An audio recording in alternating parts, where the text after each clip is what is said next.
As you can see on the board today, we're going to be doing somewhat of a character study. We're going to be talking about one of my favorite characters in the New Testament, certainly one of my favorite women of the New Testament, even though we don't know a lot about this woman, as we'll see. That is the woman that we often call Mary of Bethany. Mary's a very interesting woman. She's a woman who Jesus promised her story would be told from the time that she lived until the time that he returns, essentially. And while there's not too many stories about her, she's not what you might call a major character or even a main character in the New Testament or even the life of Jesus. The few times that we do see her pop up in the gospel accounts teach us some incredible lessons about what it means to be a disciple and a follower of Christ.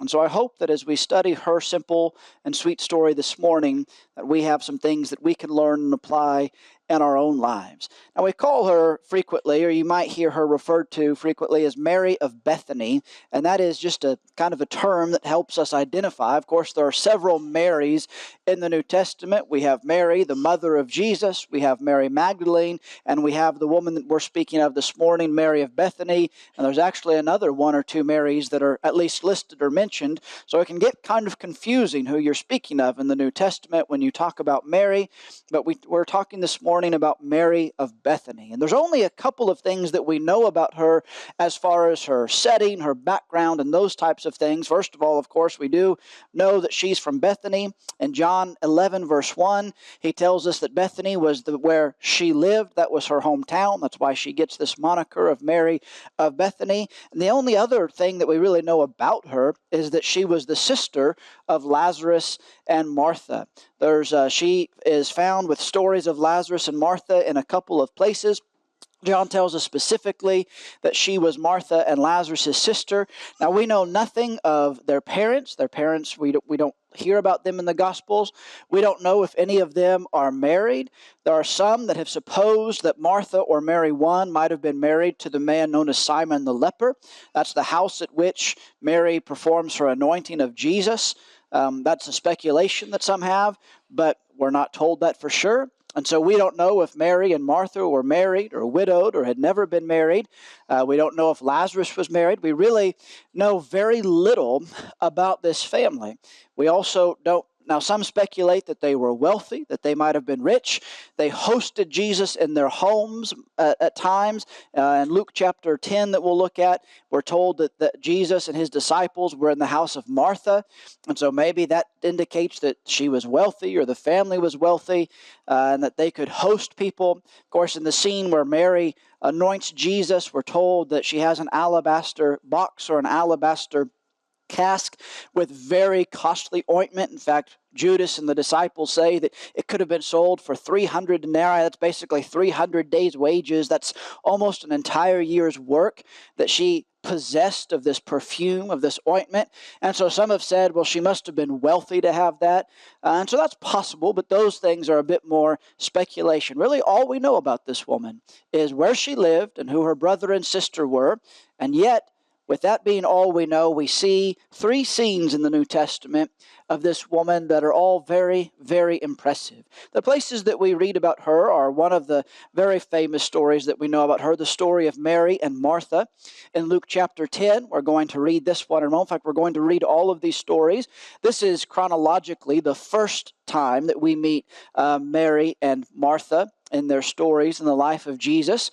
Then we see Mary again and Martha at the resurrection of Lazarus. That's recorded for us in John chapter 11. That's, again, one of the most famous stories, perhaps, of Jesus' life and ministry is raising Lazarus from the dead. And so we'll see Mary briefly in that story.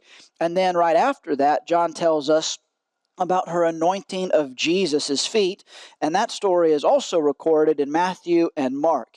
And now I'll say this here, we won't spend a lot of time on this. Some commentators debate whether what's recorded in Matthew and Mark is the same account or same event as what John records in John chapter 12. I'm convinced that they are, and that these three gospel records are about one and the same event.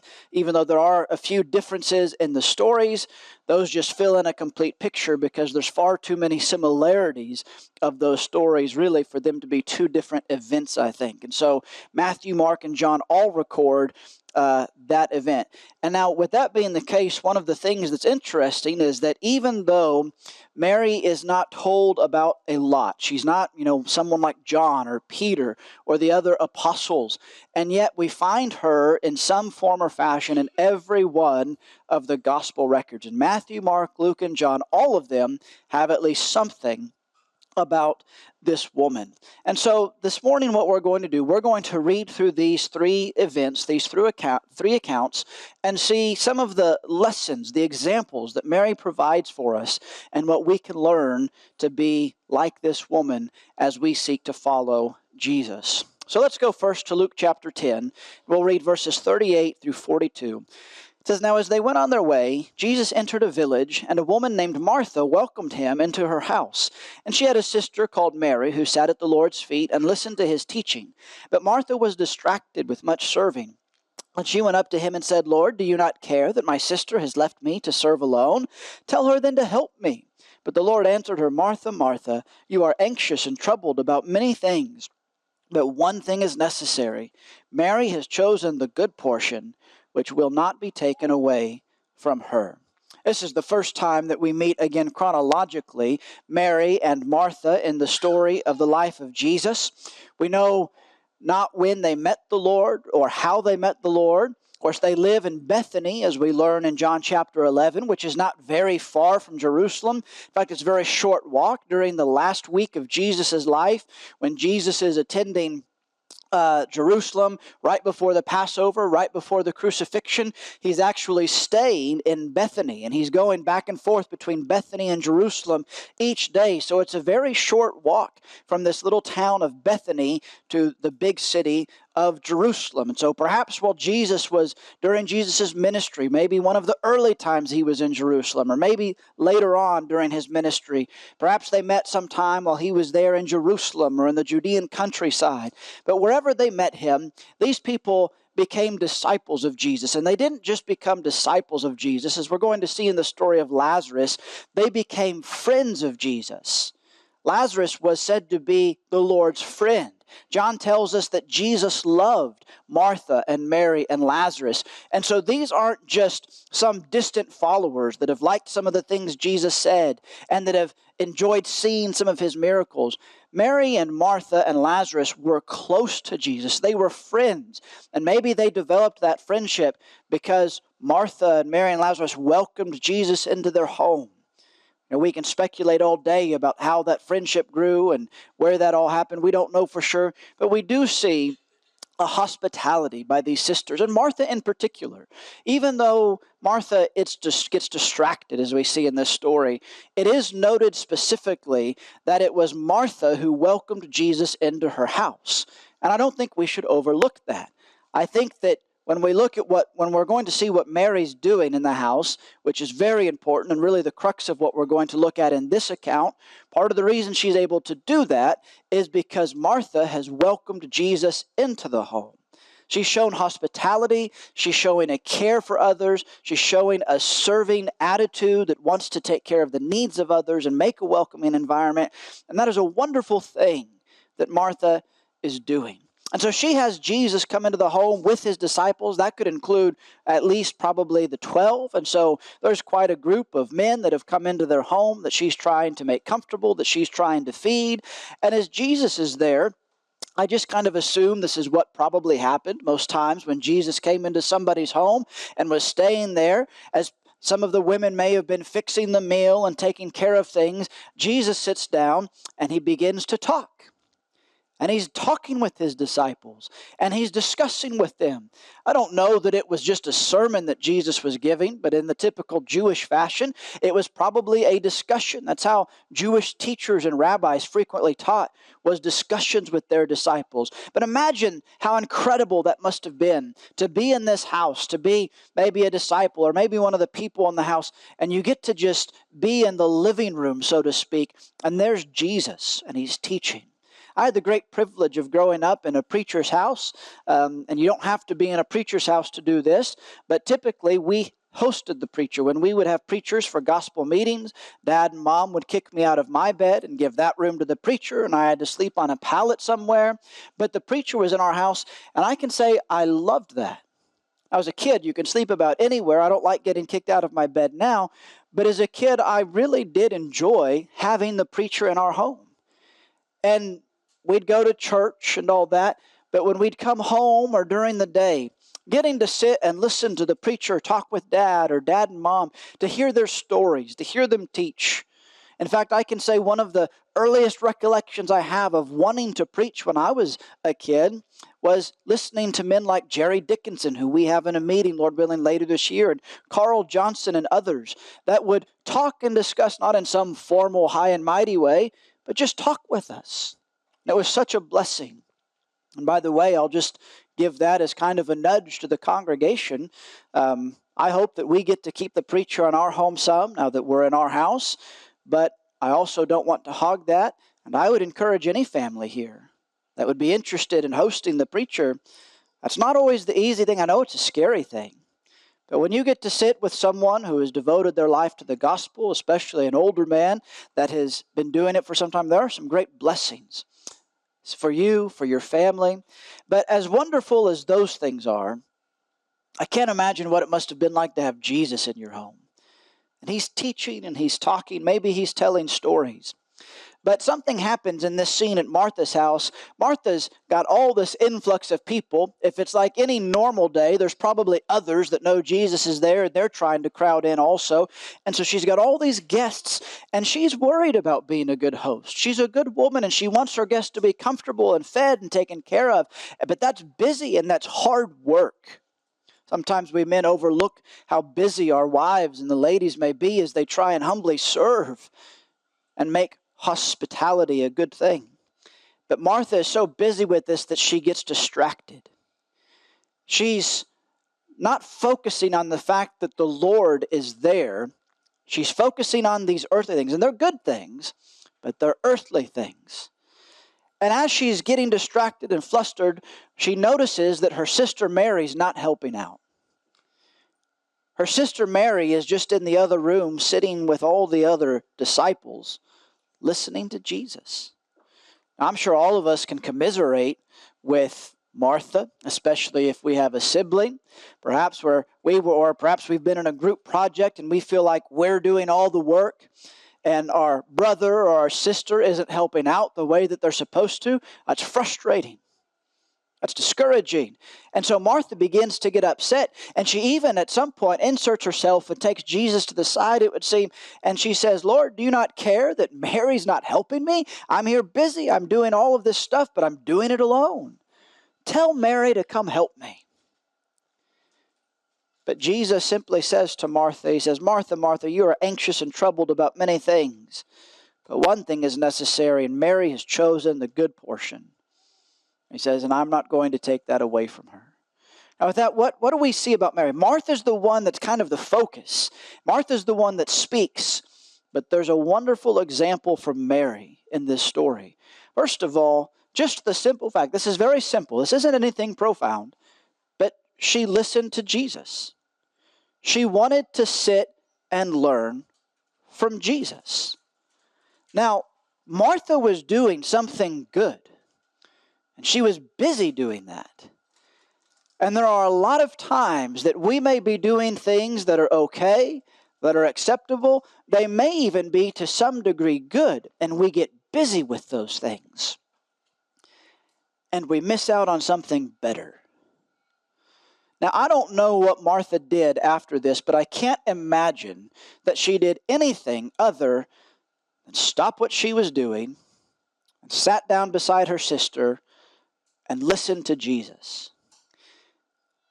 If Jesus was in your home, ladies especially, which do you think you would look back on more fondly 10, 15, 30 years later? That you hadn't heard more than just a glimpse here and there as you went in and out of the room. Now you knew he was well fed and you knew everyone was comfortable, but you didn't hear anything he said. And that's your memory. Where you could look back on the memory. Remember, you know what? We didn't eat just a big, fantastic meal. And it was just kind of simple. But I remember listening to Jesus all night. Which one sounds better? Which one sounds more important? We can understand that. But how often do we take the time in our busy lives filled with all of the good and acceptable things that they may be filled of, how often do we choose those things instead of taking some quiet time to sit down and just sit at the feet of Jesus, read about Him, and learn about Him, walk through His life with Him in the Gospels, to listen to Him taught about? How often do we want to sit and learn at the feet of Jesus? And I want to make a special point here again to the women. There's something very important in this story that is not stated explicitly. But that terminology that she was sitting at the feet of Jesus, that is discipleship language. In the context of a rabbi, of a teacher who has followers and disciples, that language is speaking about those specific people that are following a teacher. What we consider typically James and John and Peter and Andrew and the 12. And yet Mary is there doing what the disciples do when it comes to learning. Now, she is not an apostle, and she won't be made an apostle. She's not going to be a leader in the church publicly. But she has every much right to sit and learn at the feet of Jesus as Peter and Andrew and James and John. Jesus did not discourage Mary from learning from Him. In fact, He encouraged it and He blessed her for it. Sometimes in the church, we focus a great deal on young men, and we do need to teach young men. But we focus on young men because we want them to become teachers, and we want them to become preachers, and we want them to become church leaders. And that's wonderful. We need to raise up our young men to be teachers and preachers and elders in the Lord's church one day. But sometimes we focus on teaching and encouraging young men, and we want them to learn Greek, and we want them to read commentaries, and we want them to learn how to study the Bible. And we never teach our young women any of those things. We don't teach them how to study. We don't encourage them to really learn. We don't encourage them to be scholarly. I'm not saying you have to be a scholar.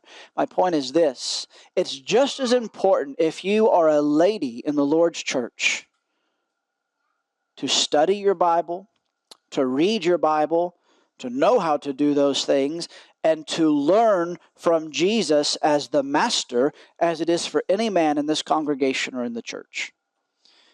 Now, you're not going to take that studying and that reading and get up in the pulpit and preach publicly. But then again, neither will all of the men. James says, be not many teachers. Studying the Bible isn't for men to get up sermons.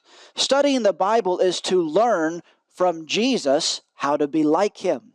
And that's just as important for you as a woman as it is for me as a man. And that we truly are equal. So don't be discouraged from learning from Jesus. Mary wasn't, and Jesus said that she had chosen the good part and the good thing by learning. And that also indicates that she understood what was most important. I don't think that Mary was lazy. I don't think Mary just didn't want to serve. I think Mary recognized the opportunity we talked about. I can busy myself with good stuff, or I can sit with the best thing possible. Which one's best? I've said this before, and I think it bears repeating. Choosing between right and wrong is important, but ultimately not necessarily that difficult. There are a lot of people that never step foot in a church door that can choose, in most cases, between right and wrong. Most people know to choose to not kill someone. They don't have to go to church for a long time to know that murder is wrong. Most people know that lying is wrong, even though they may justify it. People know that it's right to tell the truth and it's wrong to tell a lie. They know that because they don't ever want to be lied to. People know the difference between right and wrong, typically. Now, the law instructs us on that even more. God's word clarifies what is right and wrong so we don't misdefine it. But typically speaking, we can choose between right and wrong. I don't think most Christians struggle with choosing between right and wrong nearly as much as we struggle with choosing what is best. Is it good to go to work and work hard and make an income for your family? If you're the leader of your home, absolutely. In fact, as a Christian man, that's part of your responsibility. But which is better? To work 70, 80, 90 hours a week and make a really nice paycheck that really makes your family comfortable and pays for all of your kids' things, but pulls you away from the house and you can't be an example and you can't be a teacher and you're not able to be around the church very much, but you're doing something good. Is that better? Or would it be better to do a job that pays the bills, supports your family, may not make you rich, but it gives you the time and the ability to be a father, to be with your children, and to teach them, to go to church with them, to sit at the feet of Jesus with them? Which one's better? Which one's best? You can take that and apply it to so many things in this life. What do we choose to do with our time? What do we choose to do with our money? What do we choose to do with our talents? It's not always about what is right or wrong. Sometimes we need to grow in the ability to choose the good portion. And the blessing of that is when we choose what is best, when we choose the good portion, we are vindicated by the Lord. Mary was. Mary was criticized. This is something interesting. In 2 of the 3 stories that we read about Mary, she was criticized by people. She faced a lot of criticism, but she was always vindicated by the Lord. She didn't have to defend herself. In fact, she never speaks up on behalf of herself in these stories, but she's vindicated by Jesus. Choose the good portion and get the Lord's blessing. But let's hasten on to the story of the resurrection of Lazarus. We read about this in John chapter 11. We're not going to read all of the story because it's too long for our time here. But in the first 16 verses, we read about the fact that Mary and Martha send a message to Jesus. He's away somewhere, but they send a messenger to him to say, Lord, your friend, your beloved friend Lazarus is sick, and it's a very serious illness. Now, Jesus, of course, tells his disciples, if you remember, this isn't going to lead to death, or it's not going to end in death. Even though Lazarus dies, Jesus knows what's going to happen. But then he waits a while, and he delays in his coming. And while he delays, Lazarus passes away. And so he goes back with the disciples and he tells them it's time to go for Lazarus is asleep. And they say, well, that's good if he's sleeping. And he, somewhat frustrated, has to explain to them, no, it's not literal sleep, he's dead. And they're worried. They're saying, well, now, Lord, the Jewish leaders are trying to kill you. We probably shouldn't go back there right now. It's really sad about Lazarus and all. But Jesus says, we're going back. And Thomas, interestingly enough, who is so often dubbed Doubting Thomas, I think unfairly, is the one who speaks up, and he looks at the others and they say, let's go and let's die with him. And so they march off back to Bethany where Lazarus has passed away. Now there's something interesting here. When we're told that Jesus delayed, in verse 5, John says, now Jesus loved Martha and her sister and Lazarus. Did you know that there are only 2 women in the New Testament that we're told specifically that Jesus loved? It's these 2. It's Martha and Mary. Now that doesn't mean that he didn't love and care for the others, but Mary and Martha are the only 2 women that we're told about this kinship and this relationship with Jesus. I think that says something very special about these women. Now, that's kind of interesting because Jesus loved these women. He obviously had a special relationship with this family, and yet he let them go through a very difficult hardship. He could have spoken a word and Lazarus would have been healed. Perhaps he could have left sooner and he could have healed Lazarus. That's what Mary and Martha both thought. But he let them suffer. He didn't give them exactly what they thought they wanted. Well, how is that loving? Well, in the end, Jesus was going to work a much greater blessing.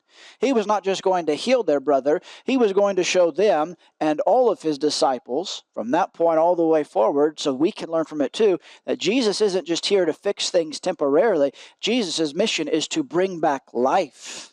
Not just heal sickness, but to bring life. A full restoration. What an incredible blessing that was. But then after that, verses 17 through 27, we read about Jesus' conversation with Martha. Martha is at the house. She hears that the Lord has come to Bethany, and she rushes out to meet him. And there's a beautiful little discussion there that we don't have time to get into. That's not our focus. But she talks with Jesus for a while. And then she goes back, and we pick up in verse 28. And it says, when she had said this, she went and called her sister Mary, saying in private, the teacher is here and is calling for you. And when she heard it, she rose quickly and went to him. Now Jesus had not yet come into the village, but was still in the place where Martha had met him. When the Jews who were with her in the house, consoling her, saw Mary rise quickly and go out, they followed her, supposing that she was going to the tomb to weep there. Now when Mary came to where Jesus was and saw him, she fell at his feet, saying to him, Lord, if you had been here, my brother would not have died. When Jesus saw her weeping, and the Jews who had come with her also weeping, he was deeply moved in his spirit and greatly troubled. Of course, after this, Jesus has them take him to the tomb. He tells them to roll away the stone, and he calls Lazarus back from the dead. But this little scene with Mary, it's simple, it's short, but again, I think we see some wonderful lessons from this woman. First of all, the simple fact that she brought her grief to the Lord. Now, in all three stories about Mary, we find her at the same place, at the feet of Jesus. The first time we meet her in Luke chapter 10 that we just saw, she was learning at the feet of Jesus. This time we see her weeping and grieving at the feet of Jesus. Again, Jesus had let this happen. And Jesus lets us face sorrow. He lets us face grief and hardship. That's part of our existence in this world. It doesn't mean he doesn't care. It doesn't mean he's absent. It doesn't mean he's powerless. It means he is in control and he lets it happen. But it is upon us to make the choice to still recognize his sovereignty, his lordship, and to trust in him and to bring our grief to him. Where is the best place to grieve? Loved ones are nice. Family is helpful. But there is no greater comforter than Jesus. Now, admittedly, you and I do not have the wondrous privilege that Mary had here. We cannot literally bow at the feet of Jesus. We cannot seek his physical presence. But he is the same Jesus. He is the same Lord that she went to. And he hears your prayers and your cries just as much as he heard hers. And he is willing to listen, and he is willing to care, and he is willing to comfort if we're willing to go to him and grieve to him. The problem is, grief is such a danger. That's why Satan uses it. Because grief is a wonderful distraction. Grief is a powerful way of causing people to look away from Jesus and to look at their immediate circumstances. It causes doubt, it causes anger, it causes a host of problems. That's why Satan uses it. That's why we have to prepare. That's why we have to spend time learning at the feet of Jesus so that when grief comes, when heartache happens, we know where to go. We don't abandon Jesus. We don't get mad at Jesus. We go to him. Now, Mary may have had, in our mind, every reason to be upset with Jesus. And some people think that her and Martha were. Both of them say the same things. They say, if you had been here, our brother would not have died. And admittedly, that sounds almost accusatory. That sounds like maybe she's angry. And she's saying, if you would have come, we wouldn't be here. I don't think that's what Mary's saying. I don't think that's what Martha was saying. What I think is happening in both of these scenes is they are expressing their trust in Jesus. We don't see anything about anger from these women. In fact, if you go back and you read the conversation between Martha and Jesus, you see that. She makes a great confession about who Jesus is, a messianic confession. And here's the lesson. Jesus hadn't given them what they wanted. Jesus hadn't taken the heartache away at this point. He hadn't saved their brother. And they still trusted him. Now, I don't think they're expecting at this point Lazarus to be brought back right now. But not getting what they wanted doesn't mean Jesus isn't the Lord. Many people are willing to follow Jesus as long as they get what they want. As long as their life is good and their life is happy. But when Jesus doesn't give them what they want, when God doesn't answer their prayer in the way they want, they get angry and they give up. She still trusted in Jesus' power. She knew Jesus could have saved her brother. But for his own reasons, he chose not to. Now that doesn't take away the sting, and it doesn't take away the heartache. And yet, she still goes to the very one and weeps at his feet when he's the one that let Lazarus die. That's a pretty powerful picture of trust and faithfulness and commitment from this woman. And you know what happened? Jesus shared her grief. Now, Martha had to be heartbroken too, but Jesus has a very challenging discussion, by the way. He kind of has a back and forth with Martha. But we're told that when Jesus sees Mary weeping, and the other Jews, but especially Mary, it changes something. In fact, the text says that he was deeply moved in his spirit and greatly troubled. That's one of those translations. I don't know, it wouldn't sound right to translate it literally, but that phrase, deeply moved, that phrase actually means indignant. It means warmed. It's actually a word that refers to anger. Now, Jesus is not angry at Mary. He's troubled. He's angry, but what is he angry at? I think what we have here is the author of life facing the enemy he came to destroy. Now, he's going to suffer death himself for us. But in this moment, with his friends, with his loved ones, with this family whom he loved, as he is gazing upon the heartache and the brokenness that sin brings, because what does sin bring? Death. Why are people suffering and dying? Because sin has entered the world. And as he is here and he is experiencing this, and he's experiencing that heartache and loss, his friend has died. And he sees how it's ravaging the lives of Mary and Martha. It moves him to outrage. This is his creation. These are his people. And they are brokenhearted by the ravages of sin.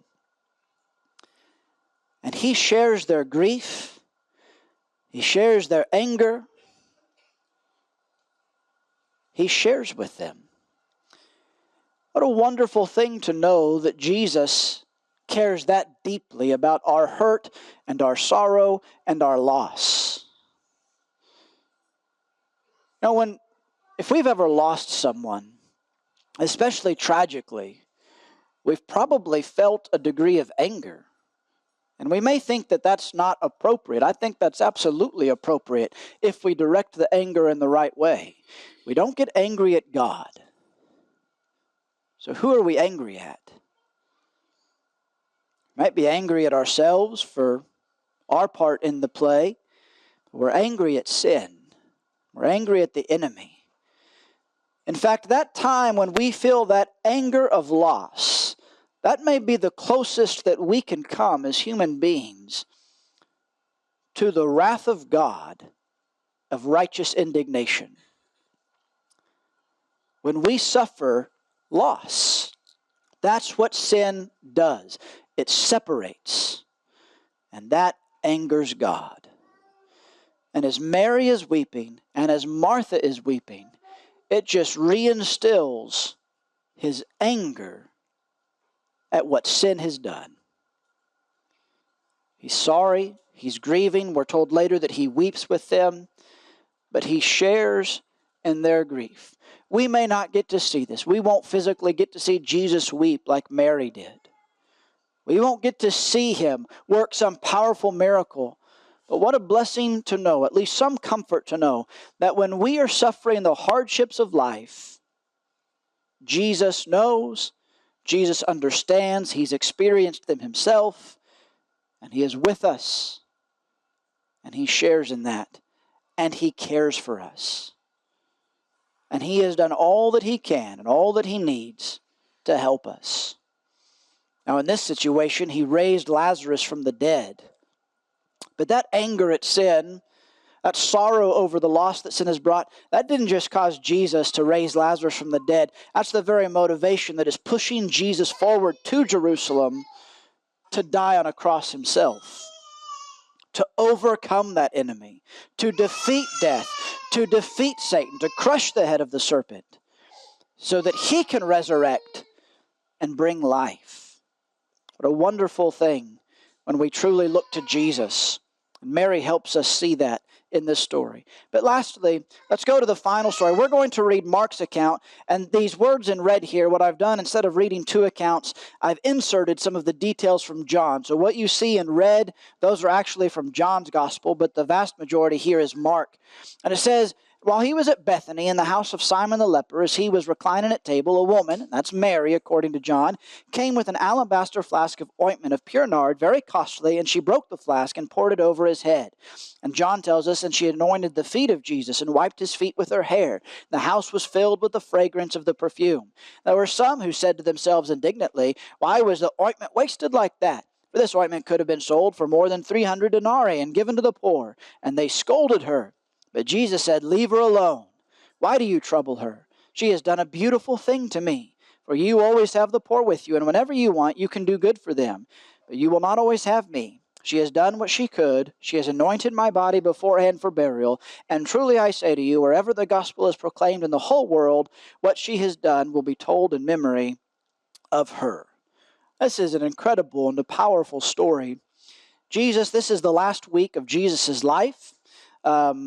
This is the week before His crucifixion. He is staying at Bethany. He is at the house of Simon the leper. Again, who exactly that is, there's debate, and we can't really know for sure.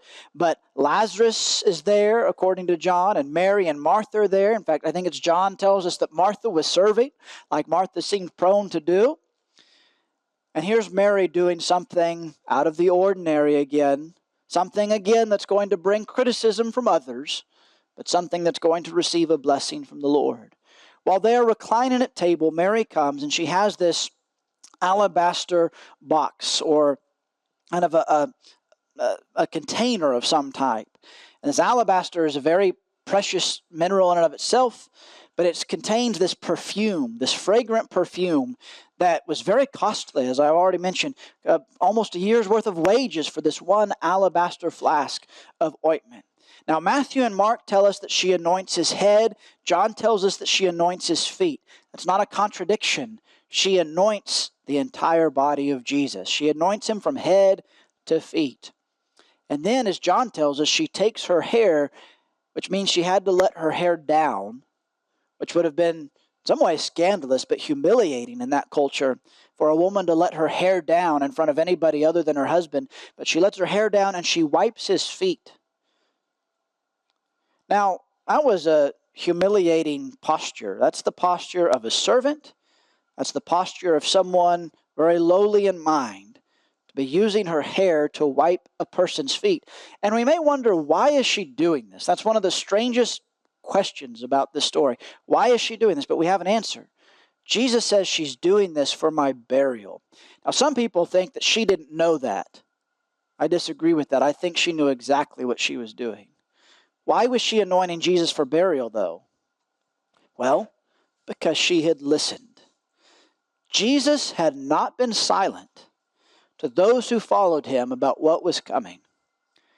He had told His disciples multiple times that He was going to Jerusalem, He was going to be offered up, and He was going to be killed, but then rise again. Now, His disciples didn't like that message. Peter even rebuked Him for it. And they didn't understand, not because they couldn't understand. I think they didn't want to understand. They didn't like it. A lot of people do that, right? We don't like what Jesus says. It may be very plain, but we don't like it, so we just kind of figure a way to not understand it.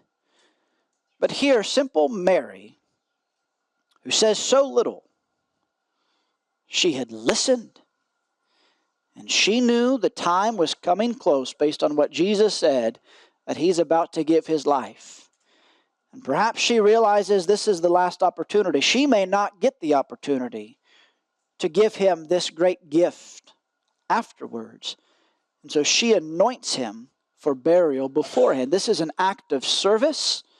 I'm sure she didn't like the prospect of her Lord dying, but she worshiped him in this way based on what she had heard, based on what he had said. Worship is a wonderful and a beautiful thing when it's done in accordance with what Jesus teaches. Some people try and take this story and basically indicate that, she had no pattern to do this. And therefore, that teaches us that worship is just a beautiful thing. Worship however you want. That's not what's happening here. She is worshiping in accordance with what Jesus has taught. She's serving in accordance with what Jesus has taught. And that's what Jesus wants. If we want to worship Jesus, if we want to come to his feet in service and worship, then we have to listen to him first. It's not a matter of what I want to do and how I feel I can worship Jesus. It's what has he taught. But as I've already mentioned also, as she worshiped, she did so humbly. This is a very lowly posture. In some ways, this is a very humiliating posture for her. But she's not worried about what she looks like in the eyes of Judas or Peter or John or whoever else is there. She's worried about serving Jesus. When we worship and when we serve and we live out our faith, there are going to be people that think it's strange. There are going to be people that mock us. There are going to be people that criticize us. There are going to be people that oppose us. Sometimes even the very people that should be on our side. The disciples should have been. The key is we humbly serve Jesus. Whatever others say, however others oppress or mock or criticize, we listen to Jesus and we serve him. Another thing that's beautiful here is she worshiped sacrificially. This was no mere trifle that she gave to Jesus. Maybe she was wealthy, but even if she was, I think that this had to be a costly gift. Maybe she wasn't wealthy like we assume, making this a very costly gift to pour out and give to Jesus. Do you think she was worried about that? Do you think she was worried that she had just given a year's wages to do nothing more than anoint Jesus before his death? I doubt she was worried about that. She probably thought Jesus was worth it and more if she could have mustered it. How much is Jesus worth to you? Again, time, talent, money. How much are we willing to give to Jesus? How much are we willing to sacrifice? I'm not talking just about when the collection gets passed around. I'm not even talking about just giving money in general. How much are we willing to sacrifice to serve Jesus? Mary served him sacrificially. But Jesus says something wonderful about her too. He praised her because he said she has done what she could. That's what Jesus expects of us. Maybe she didn't do what John did or Peter did or what others did. Maybe she couldn't have. You know what she did do? She did what she could. Many of us have probably made the mistake of doing nothing because we can't do what brother so-and-so does or as well as sister so-and-so does. And so we do nothing. Jesus isn't going to judge us for not doing what we couldn't do. He will judge us for not doing what we could. She had done a beautiful thing, Jesus says. That's a wonderful compliment. She has done a beautiful thing. Why? Because she did what she could. And thus, she was honored by Jesus. Jesus tells these disciples, who are led by Judas, who has wrong motives, but somehow he gets, according to Matthew and Mark, the other disciples stirred up too. And he tells them, he says, you stop it. And you leave her alone. Because she has done a beautiful thing.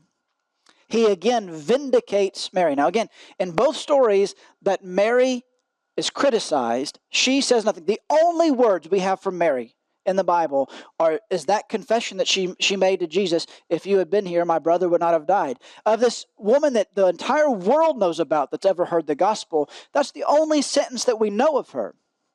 Isn't that amazing that she didn't try and defend herself before Martha? She didn't try and defend herself before Judas and the disciples. She just served Jesus, and Jesus was her vindication. And he will be ours. I'm not saying we stand for the truth, we rebuke error, but when the world looks at us, mocks us, criticizes us, oppresses us, whatever, we don't have to convince the world of our rightness. We try and influence them and help them, and if they stand against us, that's their choice. Jesus will vindicate us on the day of judgment. Mary remained silent and was honored by Jesus. Here's another unique aspect of Mary. There is only one woman in all of the Gospels that received not one, but two compliments, two commendations from Jesus. And it's Mary, the only woman that twice Jesus commended her for what she had done. Silent, humble Mary that we know very little about. And look at where she stands. And then Jesus honors her even more. He says, by the way, wherever the gospel goes, from this point forward, this woman's story will be told. Right alongside with Jesus' story. Right alongside with James and John and all the other heroes of the faith and Paul. There will be simple Mary, who always chose to be at the feet of Jesus. And that's such an encouragement. Because when we honor the Lord, he will honor us. As we see Mary again, all three times at the feet of Jesus, we see her learning and listening. We see her grieving. We see her worshiping and serving. And they may be simple stories. They may be short. They may not give us all the details we would love to know about this woman, but they give us more than enough to encourage us in our own discipleship and our own following of the Lord. Are we willing to listen like Mary? Are we willing to choose the greater portion to follow Jesus? Are we willing to trust in the Lord even in the hard times, even when things don't go our way? Are we willing to listen, to trust, and to serve? We're willing to worship, to humbly, sacrificially honor the Lord in our worship, in our lives, in our homes, in every way that we can. Mary provides such a wonderful example there at the feet of Jesus. And I hope she encourages every single one of us to seek that wonderful spot as well, to be at the feet of Jesus, to be his disciple, and to honor him through our lives, trusting that one day, just as he rose Lazarus, an example, one day he will raise us too to perfect eternal life, where we will get to sit at his feet throughout all eternity and enjoy his glory with Mary, Lazarus, Martha, with the disciples, with all the other saints. What a day that will be when we can finally be reunited with our Lord, who loves us and cares for us so much.